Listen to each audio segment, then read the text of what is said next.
सुद्धा आपल्यापाशी जपून ठेवायचे असतात. दडवून ठेवलेल्या नोटा एका रात्रीत कागदाच्या तुकड्यासारख्या होऊन जातात, पण तिच्याबद्दल लिहिलेला कागदाचा तुकडा सुद्धा नेहमीच लाख मोलाचा असतो. गुलजारच्या ओळी आहेत ना, लिखते रहे हैं तुम्हें रोज ही मगर ख्वाहिशों के खत कभी भेजे ही नाही. तिला कधीच मनातलं काही सांगू शकलो नाही. कधी वाटायचं कविता लिहावी एखादी तिच्यावर, पण सुचली नाही एकदाही. कदाचित काळजात खूप टोचत असावं, ते सहजासहजी सुचत नसावं. ती दारात ओट्यावर आरसा ठेवून वेणी घालायची, रिबीनची गाठ मारायची, तेव्हा आपण रिबीन असतो तर असं वाटून जायचं. ती हलकेच टाकून द्यायची केसांचा गुंता, त्या हवेत उडणाऱ्या गुंत्याचा पाठलाग करावा असं वाटायचं. एवढे सुंदर होते तिचे केस. तिच्या डोळ्यात वेगळी चमक होती.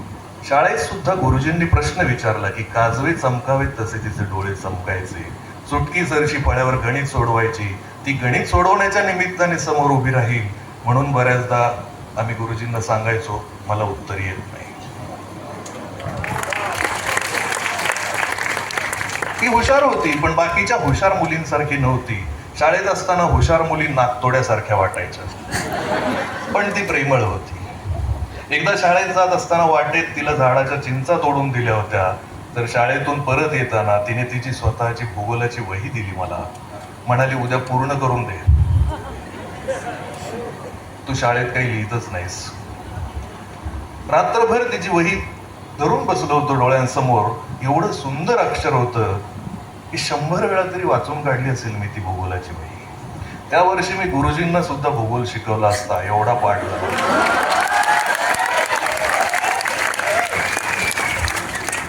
एकदा गहू निवडताना एक खडाच तोंडात टाकला होता तिने, आणि नेमकं मी बघितलं, काय लाजली होती. तिचं हे सिक्रेट मी आजपर्यंत जपून ठेवलंय. उन्हाळ्यात वावटळ आली आणि तिच्या दारातले वाळत घातलेले पापड उडून गेले, तेव्हा आम्ही दोघंही मागे पळालो होतो पापडाच्या. कसलं भारी वाटलं होतं.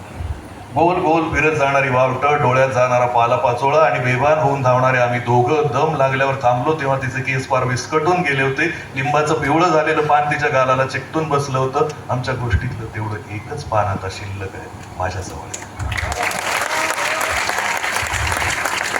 तशा फार भेटी झाल्या नाही. घराजवळ राहायची म्हणून दिसायची फक्त. कधी डोक्यावर पाण्याचा हंडा घेऊन जाताना, कधी दळणाचा डबा नेताना. एकदा लाईट गेली होती तिच्या घरची. बल्ब बदलायला मला बोलवून घेतलं. मी बल्ब लावला आणि तिच्याकडे बघितलं की ती घाबरली होती. काळजी वाटत होती तिला मी बावळट वाटत होतो म्हणून, की तिला मी आवडत नव्हतं म्हणून, ते काही कळलं नाही. तिला विचारायची सोयही नव्हती. माझ्यासारखा 50% मिळवणारा मुलगा तिच्यासारख्या 90% मिळवणाऱ्या मुलीला काय विचारणार. फार फार तर गणितातली शंका. आणि तिच्या मनात माझ्याबद्दल काहीच येत नसणार याची खात्री होती, कारण दिवसभर कामच तेवढी असायची घरात तिला. त्यात 9वीचं वर्ष, पुढच्या वर्षी 10वी. सारखी पुस्तकात डोकं खुपसून बसायची.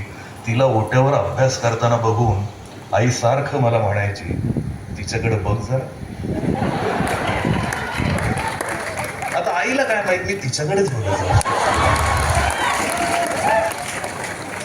तिला कोणी विचारलं की ती सांगायची मला डॉक्टर व्हायचंय. आणि आमच्या गुरुजींना पण वाटायचं की ती नक्की डॉक्टर होणार. तिचा बाप पण म्हणायचा, माझी लेक डॉक्टर होऊन आली की बँड लावून मिरवणूक काढेल. मला वाटायचं ही डॉक्टर झाली तर आपलं कसं. पुढे पुढे तिचं हुशार असणं मनावर एवढं बिंबवलं गेलं की प्रेम वाटण्यापेक्षा आदर वाटायला लागला तिचा. आपल्या वर्गातली सगळ्यात हुशार मुलगी एवढंच डोक्यात राहिलं.